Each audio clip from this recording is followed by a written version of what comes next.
It's hard. You know, you want to do it, and you want to be an artist forever and just give people yourself and your vision and your thoughts and your feelings. But it gets hard when, you know what I'm saying, you don't have anything and you feel like you're putting a lot of your time and energy into this one goal or this one dream and you're not getting anything back.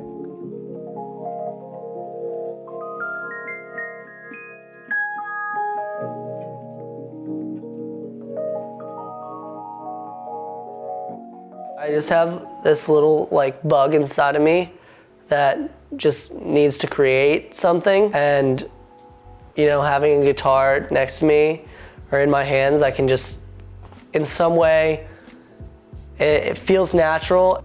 My sister urged me to, you know, just pick up a pen and start using it. She was like, get good at something. So I just started writing, and from there, I started making songs until I was in college. But, you know, I had always had a thing for music. We played the Vans Warped Tour. We've played it twice, and the first time we played it was summer of 2010. And that was just an awesome experience because, you know, like, who would have thought? I started working as a teacher. I never taught before, I never taught music before. I had, you know, given individual lessons, but I never taught in a classroom setting. This was not only a classroom setting, this was a special ed classroom setting, which means we have kids who were getting kicked out of public schools, getting, you know, kids who were displaced, kids who, you know, half these kids had POs, half of these kids were in and out of jail. I used to classify as like, you know, a lot of the kids had one foot in the classroom, one foot in the jail cell. Our drummer had connections with some guy at Sony that was essentially promising us a record deal. He just didn't know which subsidiary of Sony we would get placed in. It got to be such a pain in the man, dealing with the school and with the touring, and it was crazy because I didn't really get too much support.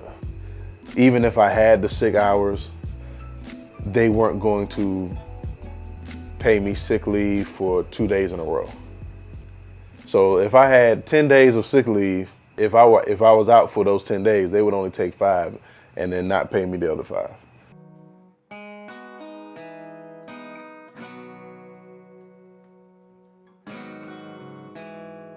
And all I know is that one day I had a job teaching and the next day I didn't.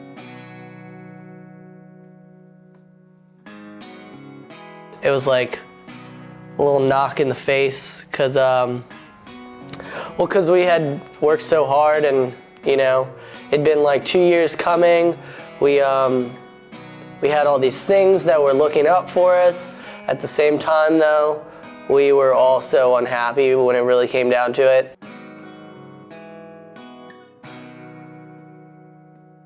You put a lot of time into music and you can't get that time back. Go get it. So in order to manage a mortgage, which does not stop because you don't you lose your job, you know, you gotta kind of stay disciplined.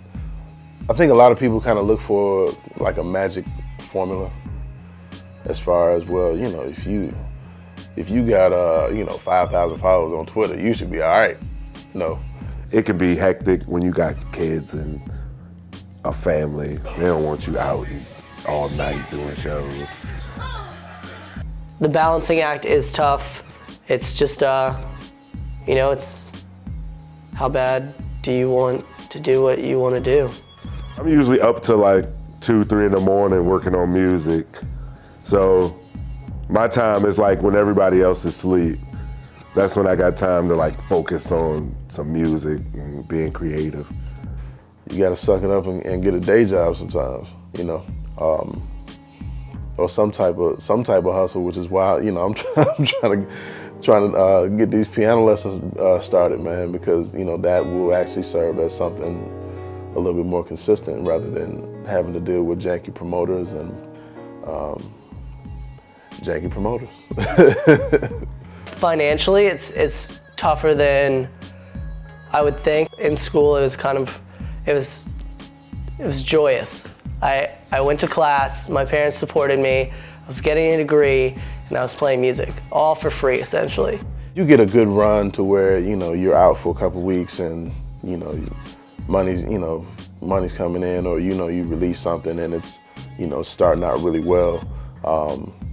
Those are obviously the upsides, and you're like, okay. But you get those streaks to where you thought you had maybe about 6 or 7 shows lined up, and 5 of those shows don't come through. When you're underground, you don't get paid. Nobody wants to pay you.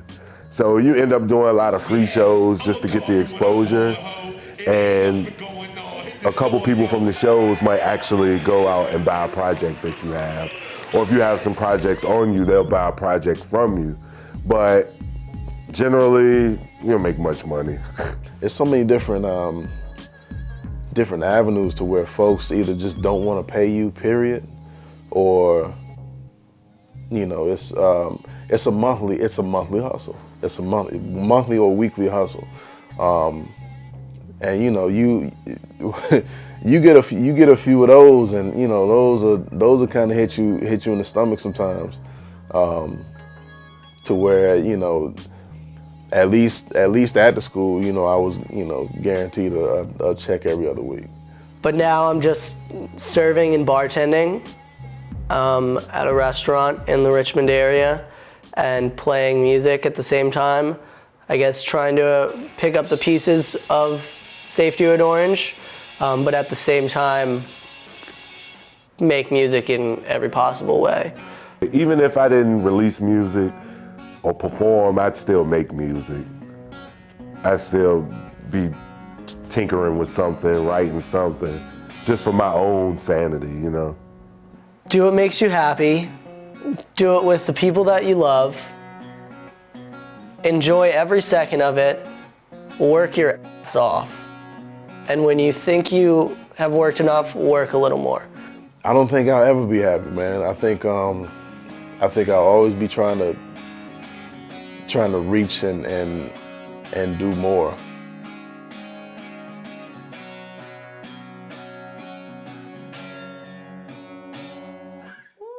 Kill it with the wordplay, you know what I mean?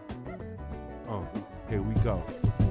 Better days ahead, I ain't looking to the past, except for inspiration to get up off my ass, do something monumental, over instrumentals. Yeah, I stand now as a man with no credentials, but won't hear the flow, so I do it lovingly.